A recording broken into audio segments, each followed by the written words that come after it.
নমস্কাৰ মই কৃষ্ণ ভূঞা টাৱাঙত ৰণচালি এই বিশেষ অনুষ্ঠানলৈ আপোনালোক সকলোকে স্বাগতম জনাইছো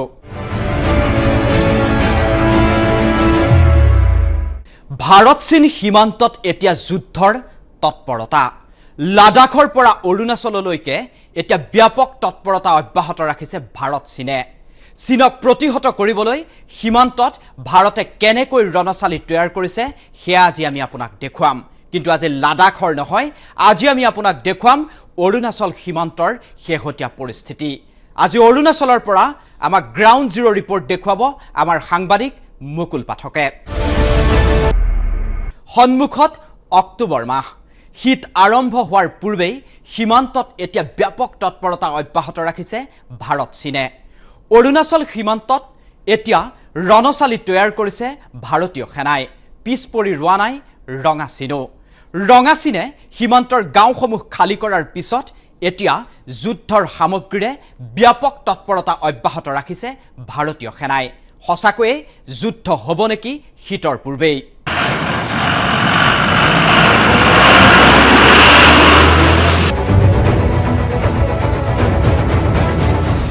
লাডাখৰ পৰা অৰুণাচল সীমান্তলৈ ভাৰত চীন সীমান্তত এতিয়া যুদ্ধংদেহী পৰিস্থিতি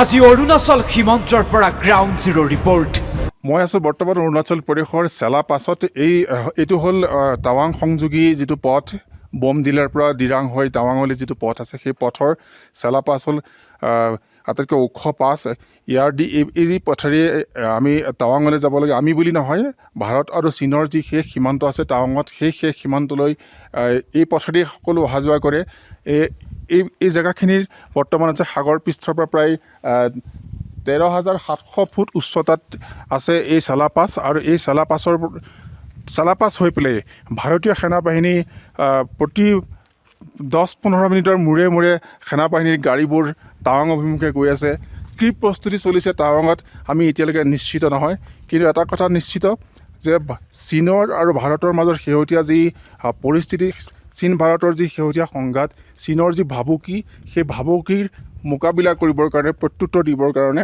ভাৰতীয় সেনাই প্ৰস্তুতি ইতিমধ্যে আৰম্ভ কৰিছে কি পৰিস্থিতি এতিয়া অৰুণাচল সীমান্তত শীতৰ পূৰ্বে টাৱাঙত এতিয়া ভাৰতীয় সেনাৰ যুদ্ধকালীন প্ৰস্তুতি অব্যাহত আছে সমগ্ৰ টাৱাঙত এতিয়া যুদ্ধৰ অনুশীলন ভাৰতীয় সেনাই ব্যাপক প্ৰস্তুতি চলাইছে প্ৰতি 10-15 মিনিটৰ মূৰে মূৰে সেনাৰ কনভয় ইয়াৰ পৰা গৈছে কোনো লোকে কৈছে যে বফৰ্চ লৈ গৈছে আমি নিজৰ প্ৰত্যক্ষ কৰিছোঁ কেইবাখনো সেনাৰ গাড়ী যি গাড়ীত সেনাই হয়তো অস্ত্ৰ শস্ত্ৰ লৈ টাৱাং অভিমুখে ৰাওনা হৈছে এইটোৱে হ'ল চেলাপাছ এইফালে দিয়ে গৈছে আমি যাত্ৰা কৰিম টাৱাঙলৈ আমি যাম চীন সীমান্তলৈ বুমলাৰ পৰিস্থিতি আমি আপোনালোকক জনাম বুমলাত কেনেধৰণৰ পৰিস্থিতি হৈছে তেনেকৈ আমি জিমিথাঙলৈ যাবৰ চেষ্টা কৰিম তাত ভাৰতীয় সেনাই চীনক ৰুধিবৰ কাৰণে কি প্ৰস্তুতি লৈছে সেই সকলো আমি জনাম আমাৰ এই যাত্ৰা চলি থাকিব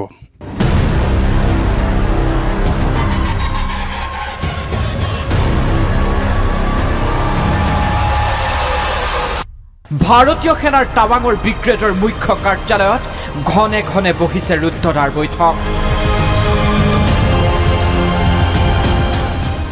টাৱাঙত বাহৰ পাতিছেগৈ সেনাৰ ইজনৰ পিছত সিজন শীৰ্ষ বিষয়া বুমলা পাছৰ ভাৰত চীন সীমান্তত বৃদ্ধি কৰা হৈছে সেনাৰ সংখ্যা টাৱাঙক আগুৰি থকা বুমলা জিমিথাং আদি অঞ্চলৰ প্ৰায়বোৰ অত্যাধুনিক বাংকাৰত অস্ত্ৰসহ অৱস্থান গ্ৰহণ কৰিছে ভাৰতীয় সেনাই।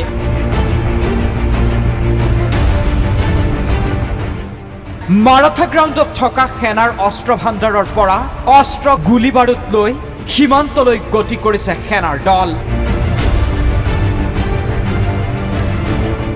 ভাৰত আৰু চীন অধিকৃত তিব্বতত বুমলা পাছৰ পৰা মাত্ৰ 23 কিলোমিটাৰ নিলগৰ গামৰেলা ফায়াৰিং ৰেঞ্জত নিচেই দূৰত্বৰ পৰা বৰটোপৰ পৰীক্ষামূলক অনুশীলন আৰম্ভ হৈছে।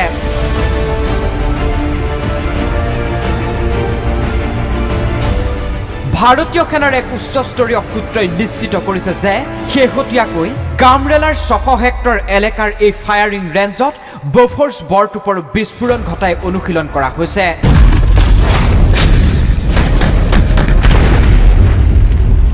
ইয়াৰ লগতে ভাৰতত নিজা প্ৰযুক্তিৰে প্ৰস্তুত কৰা 110 mm ফিল্ড গান আৰু 110 mm লাইট ফিল্ড গানৰো অনুশীলন কৰা হৈছে।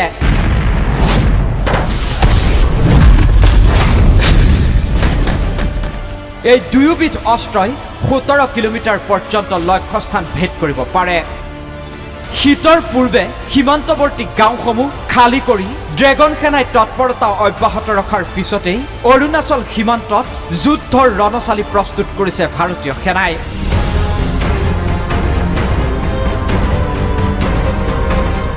উল্লেখযোগ্য যে অৰুণাচল প্ৰদেশৰ টাৱাঙৰ স্থানীয় ব্ৰকপা লোকসকলৰ অধীনৰ জিমিথাং গাঁৱৰ পৰা আৰম্ভ কৰি সীমান্তৰ যিসমূহ গাঁও আছে, অৰুণাচল সীমান্তৰ সেই গাঁওসমূহত এতিয়া কেনেকুৱা পৰিৱেশ? সেই অঞ্চলৰ লোকসকলে ভাৰত চীনৰ এই ব্যাপক তৎপৰতা সন্দৰ্ভত কি কয়? চীনৰ আগ্ৰাসনত এতিয়া সন্ত্ৰস্ত হৈ পৰিছে নেকি অৰুণাচল সীমান্তত থকা ভাৰতীয় লোকসকল? মুকুল পাঠকে যুগুতোৱা এই প্ৰতিবেদনত তেওঁলোকে কি ক'লে সেয়া এবাৰ আপোনাক দেখুৱাব বিচাৰিছোঁ। এইফালেৰেই টাৱাঙত 1962 চনত সোমাইছিল চীনা সৈন্য। এই যে বাংকাৰবোৰ দেখিছে, এইবোৰ 1962ৰ চীন। এবাৰ মন কৰক এই লোককেইজনক, দুদিন পূৰ্বে এওঁলোক সীমান্তৰ পৰা আহিছে। তেন্তে শুনক সীমান্তত এতিয়া কি পৰিস্থিতি। আমি এনেকুৱা এটা ঠাইত আছোঁ, যিটুকুৰ ঠাইত এটা পথ আছে। মই দেখুৱাম, এটা মোৰ কেমেৰা পাৰ্চন আমাৰ ৰাজীৱে দেখাব অলপ পিছত। সেই পথটো দিয়ে 1962 চনত চীনা আহিছিল, চাইনা সোমাইছিল টাৱাং চহৰত। সেই পথটো পুৰণা পথ, তাৰপিছত এই নতুন পথটো ইয়াত বনোৱা হৈছে। আৰু আমি দেখিছোঁ কিছুসংখ্যক ইয়াতে স্থানীয় যুৱক বহি আছে। আমি তেখেতসকলৰ লগত কথা পাতিব চেষ্টা কৰিম। জয় হিন্দ। এয়া অৰুণাচলৰ এটা ট্ৰেডিশ্যন, এটা পৰম্পৰা বুলি ক'ব পাৰি যে ইয়াত এজন মানুহে আন এজনক লগ পালে জয় হিন্দ বুলি তেওঁলোকে সম্বোধন কৰে। ঠিক है, आप लोग जय हिंद बोल के एक दूसरे को ग्रीट करते हैं ना, ग्रीट। तो आप लोग यहाँ के ये लोकल है? हाँ सर, हम लोग यहाँ का तोंक है सर। अच्छा, आप लोग क्या काम करते हैं? हम लोग यहाँ भी चलते फौजी का ये वर्किंग वो काम कर रहे हैं सर। ओके, आप लोग पोर्टर है मतलब? हाँ सर, हम लोग पोर्टर है सर। अच्छा, अभी तो मौसम ठंड है, बारिश भी हो रहा है हल्का हल्का। हाँ सर, ये पार में तो चलते रहते हैं सर। और इसी मौसम में इंडिया चाइना की लड़ाई हो गई, ऐसा एक माहौल पैदा हो गया। हाँ सर, ऐसे तो बोलते हैं, लेकिन सर हम लोग तो नहीं समझ रहे सर। ऐसे तो चल रहे सर अभी पार में। तो आप लोग पोर्टर के हिसाब से क्या क्या काम करते हैं आर्मी के लिए? सर जो भी चल रहे सर, बंकर बना रहे हैं, बंकर पूरा सब ढाल रहे हैं। इसका बाद चलते बंकर का अंदर वो ढाले कर रहे हैं, छत कर रहे हैं। इसका बाद लिंक बुक रहे हैं, वो सामान बुक के दे रहे हैं सर हम लोग। अभी बॉर्डर कब गया था आप लोग, चाइना बॉर्डर? बॉर्डर अभी 3 महीना जैसे बैठे सर। अब हम लोग कल वहाँ ढूंढ गया सर। तो वापस कब आया वहाँ से? अभी कल आया, कल आप बताइए थोड़ा, वहाँ का मौसम, बॉर्डर का मौसम कैसा है अभी? बॉर्डर का मौसम सर ऐसे वहाँ का क्लाइमेट बहुत ख़राब है। हर दिन मतलब बारिश होते रहता है, इतना मौसम क्लियर नहीं होता है जी। तो इससे पहले हम लोग 3 महीना वहाँ काम करके आ रहा है, मतलब कल डाउन हुआ हमारा जी। तो डाउन हो गया, आज यहाँ पे वर्किंग में लगा दिया। आप लोग यहाँ से जब बॉर्डर गया था क्या क्या लेके गया था उसने में?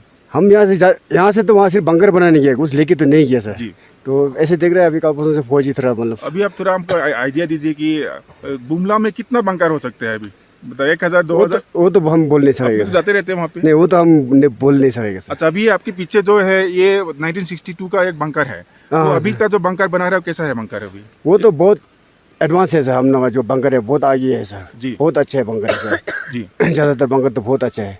बोले 62 वाला बंकर तो बहुत कमजोर है, आज का तो पूरा RCC है सर। पूरा RCC बंकर जी जी। तो वहाँ पे जो बंकर बना हुआ है वहाँ पे आर्मी है अभी? है सर, पूरा बंकर में आर्मी है सर। ओके, तो मतलब और चाइना तरफ में भी आपने देखा होगा, उस तरफ चाइनीज आर्मी की दिखाई दिया आपको कभी? हमें वो चाइनीज आर्मी तो दिखाई तो नहीं दिया वैसे मतलब कभी कभी रात को वैसे लाइट उट दिखाई देते हैं बस वही है सर आर्मी तो दिखाई नहीं दिया जैसे सर उस पार से कभी खबर मिलता है आप लोगों की उस पार में क्या हालचाल हो रहा है नहीं Chinese नहीं क्या वो कर रहे नहीं हैं? मिलते सर नहीं मिलते आप लोग को बस अपना हिसाब से अपने हिसाब से काम करते हैं सर जो फौजी काम लगाता है वही करता है उसका राशन वाशन बुकना ये सब काम करते हैं सर तो आप लोग को किस हिसाब से पैसा मिलते हैं एज ए पोर्टर आर्मी के लिए काम करते हैं पैसा किस हिसाब से देते हैं पैसा हम पोर्टर के हिसाब से मिलता है सर हमें महीना का 25,000 रुपया है सर महीने का 25,000 25,000 और ये पूरा 1 साल के लिए होता है ना कि 9 महीने के लिए कॉन्टेक्ट है आप लोग ये 6 महीने के लिए सर 6 महीने के लिए 6 महीने आप लोग पोर्टर काम करते हैं उसके बाद फिर रेस्ट होता है क्या फिर डाउन हो जाता है उसका रेस्ट हो जाता है सर ओके तो आप लोग और कुछ बताना चाहेंगे आप थोड़ा बता दीजिए कितना साल से काम कर रहे हैं आप लोग आप कितना साल से काम कर रहे हैं हम तो सर इस बार सर पहली बार हुआ पहली बार काम कर रहे हैं तो अभी अगर लड़ाई हो जाएगा चाइना और इंडिया के साथ तो आप लोग क्या करेंगे तो सर हम लोग तो सर थोड़ा सा सपोर्ट करना पड़ेगा इंडिया अच्छा तो मतलब आप अगर चाइना यहाँ घुसेगा तो मतलब अरुणाचली भी एक भी मतलब ऐसा नहीं है कि चाइना को कोई सपोर्ट नहीं करेगा मतलब वो नहीं करेगा सर हम लोग पूरा सपोर्ट करेंगे सर हम लोग पूरा जी जान दे के सपोर्ट करेंगे लड़के मरेगा सर मार के मरेगा सर तो चाइनीज को घुसने नहीं देंगे चाइनीज को कुछ नहीं देगा सर থেংক ইউ ভেৰি মাছ সকলোৱে ইয়াত কৈছে এইসকলৰ পৰ্টাৰ ইয়াৰ টাউনৰ স্থানীয় যুৱক তেখেতসকলে কৈছে তেখেতসকলে সেনা বাহিনীৰ কাৰণে বিভিন্ন সামগ্ৰী চীন সীমান্তলৈ কঢ়িয়াই নিয়ে আৰু তেওঁলোকে কৈছে যদি চীনা সেনা যদি ইয়াত কিবা কাৰণত প্ৰৱেশ কৰে তেওঁলোকে যি জান লগাই দিব তেওঁলোকে শেষ বিন্দু থকালৈকে যুদ্ধ কৰিব চাইনাৰ লগত অকল সেনা বাহিনীৰ লগত কাম কৰা বুলি নহয় সৰ্বসাধাৰণ মানুহেও চীনা সেনাক ৰুধিবৰ কাৰণে এক প্ৰকাৰ সাজু হৈ আছে টাউনত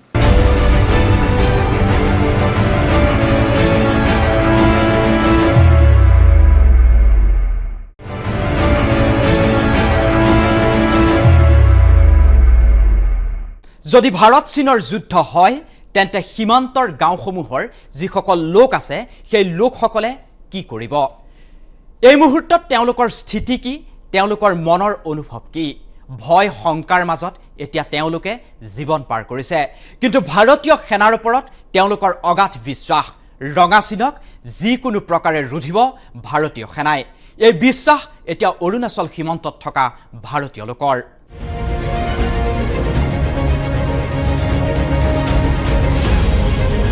এবাৰ আপোনাক লৈ যাব বিচাৰিছো বুমলালৈ আমি আছোঁ এই মুহূৰ্তত মাৰাঠা গ্ৰাউণ্ড বুলি এটুকুৰ ঠাইত যিটুকুৰ ঠাইৰ পৰা আচলতে বুমলা পাছলৈ যাবলৈ কাকো অনুমতি দিয়া নহয় আমি বিশেষভাৱে অনুৰোধ কৰাৰ কাৰণে ভাৰতীয় সেনা বাহিনী আৰু টাৱাং জিলা প্ৰশাসনে আমাক বুমলালৈ যাবলৈ অনুমতি দিছে আমাৰ এইটো গেট এই গেটৰ পৰাই বুমলালৈ 26 কিলোমিটাৰ আৰু এই পথেৰেই ভাৰতৰ চীন সীমান্তৰ যি শেষ প্ৰান্ত আছে য'ত আচলতে ভাৰতীয় সেনা আৰু চীনা সেনাই নিজা নিজাকৈ প্ৰস্তুতি চলাইছে আমি এঘণ্টা লাগিব চাগে ইয়াৰ পৰা আমি এঘণ্টাৰ পিছত আমি বুমলা পামগৈ সেনা বাহিনীক বিশেষভাৱে অনুৰোধ কৰাৰ পিছত যুদ্ধ সদৃশ পৰিস্থিতিৰ সময়ত বুমলালৈ যাবলৈ অনুমতি পালে আমাৰ সাংবাদিকে ইতিমধ্যে আপোনালোকে দেখিছে কেনেদৰে অৰুণাচল প্ৰদেশৰ চেলা পাছৰ পৰা টাৱাং বমদিলা আমি পাৰ হৈ আহি আমি বুমলা অভিমুখে আগবাঢ়িছোঁ আৰু আমি এক লাইন অফ একচুৱেল কণ্ট্ৰল অৰ্থাৎ ভাৰত আৰু তিব্বতৰ যি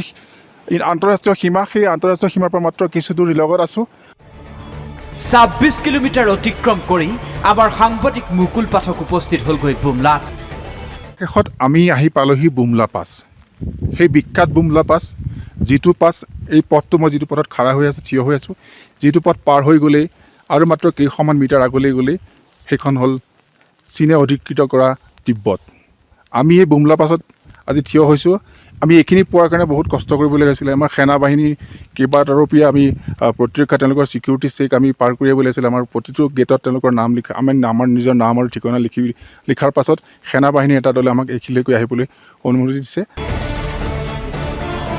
1962ৰ সাক্ষী সেই বুমলা পাছ তিব্বতৰ একেবাৰে নিচেই কাষত উপস্থিত হৈ কি দেখিলে আমাৰ সাংবাদিকে ভাৰত তিব্বত সীমান্ত তাৰ ঠিক পূৰ্বে আমি এটুকুৰ ঠাইত ৰৈছোঁ যিটুকুৰ ঠাইৰ নাম হ'ল যোগিন্দৰ মেমৰিয়েল এই যোগিন্দৰ মেমৰিয়েল হ'ল ছুবেদাৰ যোগিন্দৰ সিঙৰ স্মৃতিত নিৰ্মাণ কৰা এটা স্মাৰক এটি মেমৰিয়েল এই যোগিন্দৰ সিং ভাৰতীয় সেনা বাহিনীৰ এজন ছুবেদাৰ আছিলে তেওঁ 1962 চনৰ ভাৰত চীন যি যুদ্ধ আছিলে সেই ভাৰত চীন যুদ্ধৰ সময়ত যোগিন্দৰ সিঙে চীনা সেনা বাহিনীৰ লগত অকলেই প্ৰায় 3 ঘণ্টা ধৰি যুঁজ কৰিছিল প্ৰায় 700 চীনা সেনা বাহিনী হাতত টেংক বিধ্বস্ত কৰিব পৰা মৰ্টাৰ ৰকেট লৈ পেলাই ভাৰতত প্ৰৱেশ কৰিছিল কিন্তু সেই সময়ত সকলো সতীৰ্থত মৃত্যু হোৱাৰ পিছতো যোগিন্দৰ সিঙে অকলেই প্ৰায় 700ৰো অধিক চীনা সেনাক ইয়াত 3 ঘণ্টাতকৈ অধিক সময় ৰখাই থবলৈ সক্ষম হৈছিল তেওঁৰ হাতত থকা শেষ গুলি পৰ্যন্ত যুঁজ কৰিছিল আৰু পিছত মৃত্যুবৰণ কৰিছিল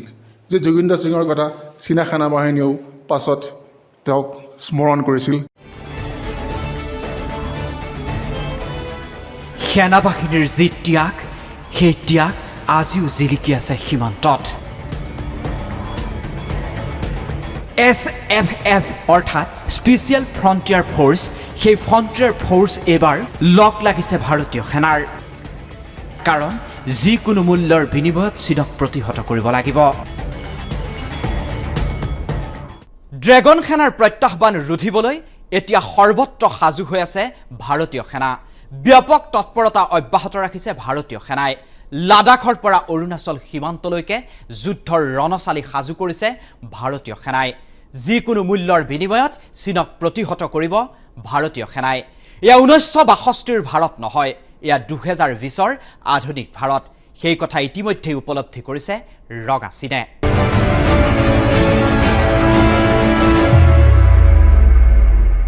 ইয়াৰ লগে লগে এই অনুষ্ঠানৰ পৰা মই কৃষ্ণ ভূঞাই বিদায় লৈছো কিন্তু নিৰ্ভীক নিৰপেক্ষ আৰু বিশ্বস্ত বাতৰিৰ বাবে আপুনি চাই থাকক DY365